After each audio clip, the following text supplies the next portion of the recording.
Peuple de Dieu, famille en Christ, frères et amis, euh, je serai maudit si je ne prêche pas la parole de Dieu. Je disais, malheur à moi si je ne prêche pas la parole de Dieu. Et je voudrais vous montrer aujourd'hui quelque chose de très puissant caché dans les Écritures, euh, quelque chose de puissant au sujet de, du sang versé par Jésus-Christ en rapport avec ce qui est écrit dans l'Ancienne Alliance. Je voudrais vous le montrer en bref. Aujourd'hui, en dépit de la mort du pape François, qui survient presque pendant les festivités de la victoire, de la vie sur la mort.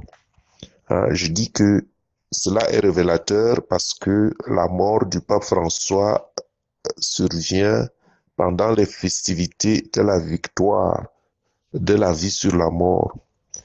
Je pense que ceux qui savent interpréter les temps, les signes, les saisons et les circonstances sauront comprendre le langage de Dieu qui ne laisse rien au hasard.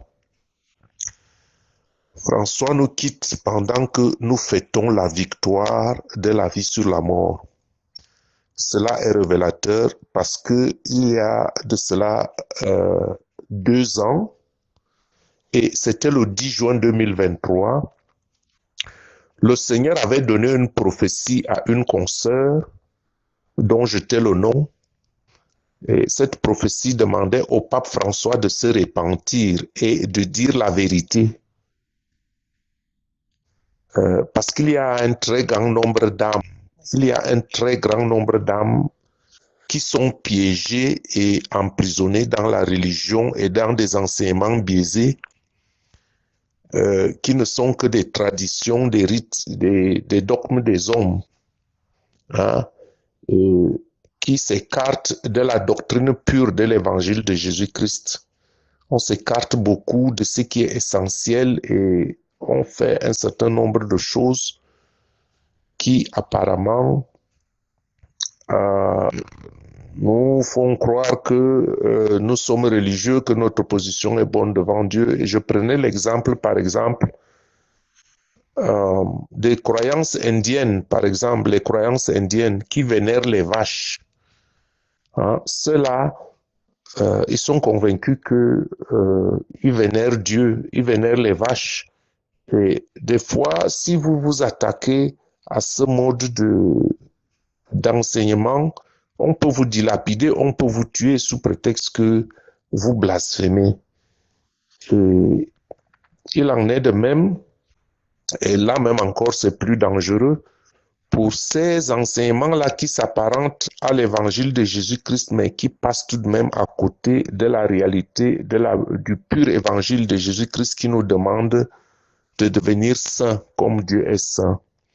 Devenir saint comme Dieu est saint, cela est écrit. Vous serez saints car je suis saint. L'évangile de Christ dit en Marc au chapitre 16, versets 16 à 18, « Celui qui croira et qui sera baptisé sera sauvé, mais celui qui ne croira pas sera condamné. Voici les signes qui accompagneront ceux qui auront cru. Voici les signes qui accompagneront ceux qui auront cru. Voici les signes qui accompagneront ceux qui auront cru. En mon nom, ils chasseront les démons. Ils parleront de nouvelles langues. Ils saisiront des serpents. S'ils boivent quelque breuvage mortel, il ne leur fera point de mal. Ils imposeront les mains aux malades et les malades seront guéris. Voilà ce que disent l'Écriture. Si quelqu'un a cru, on n'a pas dit un disciple, on n'a pas dit un exorciste, parce que il y a certaines dénominations qui disent maintenant qu'il n'y a que les exorcistes qui peuvent chasser Satan. Et l'Écriture dit ici que les signes qui accompagneront ceux qui auront cru, en mon nom, ils chasseront les démons, ils parleront de nouvelles langues, ils saisiront des serpents, s'ils boivent quelques breuvages mortels, ils ne leur feront point de mal, ils imposeront les mains aux malades et les malades seront guéris. Et donc, si vous ne manifestez pas euh, ces signes, posez-vous la question, est-ce que vous êtes au rebord de la foi? Est-ce que vous ne pouvez pas approfondir votre foi? Hein? Je ne juge personne, je ne lis que ce qui est écrit. Parce que j'ai dit que je vais vous montrer quelque chose de très puissant et de très profond par rapport au sang, mais la mort de François m'apporte à faire cette petite précision, donc comme je disais. Et par conséquent, donc, quand nous lisons déjà cette portion de l'Écriture, et si nous suivons l'exemple de Jésus, nous voyons que, et nous savons que Jésus, par exemple, s'est baptisé à 30 ans. Jésus s'est baptisé à 30 ans, contrairement à ce qui se pratique actuellement au sein de certaines assemblées chrétiennes. Hein? Pourquoi? Parce que Jésus s'est baptisé à 30 ans, parce que le baptême est un choix conscient de suivre Jésus. Le baptême est un choix conscient de suivre Jésus. Hein? Et le baptême est le signe de le choix de mourir en soi-même, un choix conscient de mourir en soi-même par le symbole de l'entrée dans les eaux du baptême, contrairement à ce qui se pratique. Hein? Le baptême est un choix conscient de suivre Jésus, hein? Donc par le symbole d'entrer dans les eaux du baptême. Entrer dans les eaux du baptême est le symbole de mourir en soi-même. Hein? Et donc, par conséquent, mourir en soi-même, c'est le symbole de la mort en soi. Hein? Entrer dans les eaux du baptême pour vivre une nouvelle vie en Jésus-Christ. Et quand on sort du baptême, on ne vit plus son ancienne vie. On devient une nouvelle créature qui vit la vie en Jésus-Christ. Hein? Jésus-Christ, le nom qui a été donné aux hommes afin que nous soyons sauvés. Le seul humain qui a versé son sang pour sauver l'humanité. Et j'ai donc dit que je vais vous montrer quelque chose de très puissant par rapport à ce sang. Et je voulais quand même d'abord dire que par rapport aux enseignements, la sortie des eaux du baptême, quand on entre dans les eaux du baptême, on en ressort aussi comme une nouvelle créature. Et la sortie des eaux du baptême est le symbole de la résurrection en Christ. Hein, on a fêté la fête de la résurrection. Et voilà donc que notre baptême symbolise la mort en nous-mêmes, la mort de Jésus. Et maintenant, la sortie des eaux du baptême symbolise la résurrection en Jésus-Christ pour une nouvelle vie. Nous ne vivons pas plus l'ancienne vie, mais nous vivons une vie nouvelle qui est la vie de Christ, la vie que Christ nous amène en suivant ses pas. Et voilà pourquoi j'ai fait allusion de ceci pour dire que certains enseignements ont dévié la parole de Dieu en faisant des symboles et des choses, des rites, des dogmes et des traditions qui n'ont rien à voir avec la pensée initiale de Jésus-Christ. Et ça, c'est très important. Je reviens donc sur le fait que je disais que le pape meurt pendant que nous commémorons la fête de Christ. Le pape donne le signe de la mort alors que nous commémorons la vie. Bon,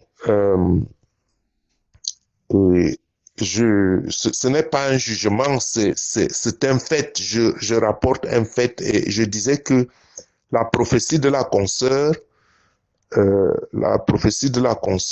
c'était le 10 juin 2023. La prophétie de la consoeur demandait au pape de se repentir. La prophétie demandait au pape de se repentir. Et quand on considère qu'il est mort donc le 21 avril 2025, ce temps de repentance, le Seigneur lui a donné pour cela près de 682 jours pour se repentir, partant du 10 juin 2023, date à laquelle cette consoeur avait donné cette prophétie, jusqu'au 21 avril qu'il nous a quittés. Pourquoi j'insiste sur cela? Parce que le pape a quand même enseigné l'Église et il a eu une très grande influence, comme le dirigeant même le plus influent Le dirigeant le plus influent pendant 4423 jours, parce qu'il a été élu pape le 13 mars 2013. Et par conséquent, il avait le pouvoir comme pontifex, il avait le pouvoir de modifier les doctrines suivant et selon ce qui est écrit. Et comme représentant de Dieu, il devrait être aussi quand même le prophète de Dieu, celui-là à qui Dieu parle. Bon, cependant, le Seigneur a décidé de passer par une consoeur pour lui donner cet avertissement qu'il allait nous quitter. Et par conséquent, François a porté et porte une très lourde responsabilité devant Dieu pour avoir enseigné l'Église de Christ pendant plus de 4000 jours, et ayant été le plus influent qui pouvait modifier la direction de beaucoup de choses. Bon, c'est vrai que cela c'est peu de temps, afin que ceux qui adhèrent au mouvement qu'il a dirigé manifestent ce qui est écrit en Marc au chapitre 16, verset 17. Voici les miracles qui accompagneront ceux qui auront cru. En mon nom, ils chasseront les démons, ils parleront de nouvelles langues, ils saisiront les serpents, s'ils boivent quelques breuvages mortels, il ne leur fera point de mal. Ils imposeront les mains aux malades et les malades seront guéris. Je dis donc que cela a été peu de temps pour faire cette réformation ou cette transformation, mais cependant, ce n'est pas pour moi un jugement. Je ne juge pas une personne, mais je dois dire la vérité parce que beaucoup d'âmes risquent d'aller à la perdition parce que ne connaissant pas la vérité et pensant que ce qu'ils font est suffisant pour aller au ciel. Bon, ce n'est pas moi qui juge maintenant, mais c'est à chacun de juger ce qu'il pense. Et c'est pour ça que j'appelle toujours les uns et les autres pour lire les Écritures. Je dis donc que ce n'est pas un jugement en la personne du pape François, même s'il reste pour le commun des mortels, s'il reste le pape des cœurs. Beaucoup l'ont apprécié, beaucoup l'ont aussi combattu. Bon, cependant, une chose est le jugement des hommes, une chose est le jugement d'un homme, une chose est ce que je peux affirmer et une autre chose est le jugement de Dieu, comment Dieu le voit. Bon, Dieu lui a donné le temps de plus de 600 jours de se repentir. Je ne sais pas s'il s'est repenti. S'il s'est repenti, il devrait se repentir officiellement afin que ceux qui sont dans les mauvaises doctrines réorientent leur vie et que leur âme soit sauvée. Et si tel n'était pas le cas, vous voyez que celui qui dirige les gens porte aussi en partie la responsabilité de ces âmes, même si chacun répond individuellement devant Dieu. Donc, Dieu lui a donné 682 jours pour se repentir et il avait été prévenu que son séjour tire à la fin.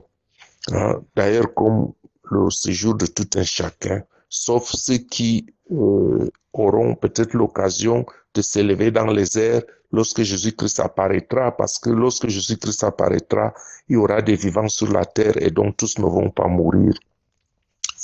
Et par conséquent, le Seigneur a aussi dit à une autre occasion que je vais taire le nom de la servante afin que le nom du Seigneur soit glorifié. Le Seigneur a dit que il avait entendu ce que le pape François et les dirigeants musulmans ont dit au secret. Ils ont dit quelque chose au secret lors de sa rencontre avec les dirigeants musulmans en Irak. Il était en visite en Irak et où il avait à échapper à 2 attentats. Le Seigneur a dit que il a entendu ce qu'ils ont dit au secret. Et c'est peut-être entre autant de choses que le Seigneur lui a envoyé l'avertissement il y a déjà 682 jours de se repentir. Le Seigneur est miséricordieux et le Seigneur est aussi juste. Vous voyez, c'est ça le grand problème. Le Seigneur est miséricordieux et le Seigneur est aussi juste.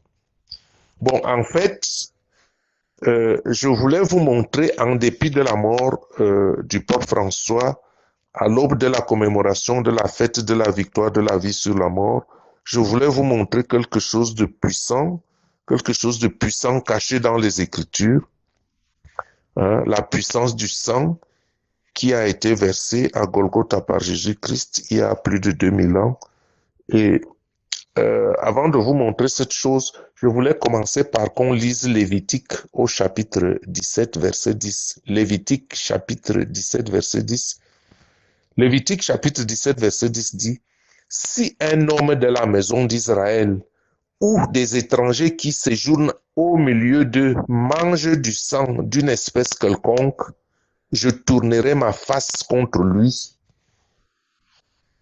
Je tournerai ma face contre celui qui mange le sang et je le retrancherai du milieu de son peuple. » Donc, vous voyez ici que c'était une interdiction de la loi de Moïse, puisque le Lévitique résume un peu les commandements que Dieu a donnés au peuple d'Israël. Et en 17:10, il était interdit de manger du sang.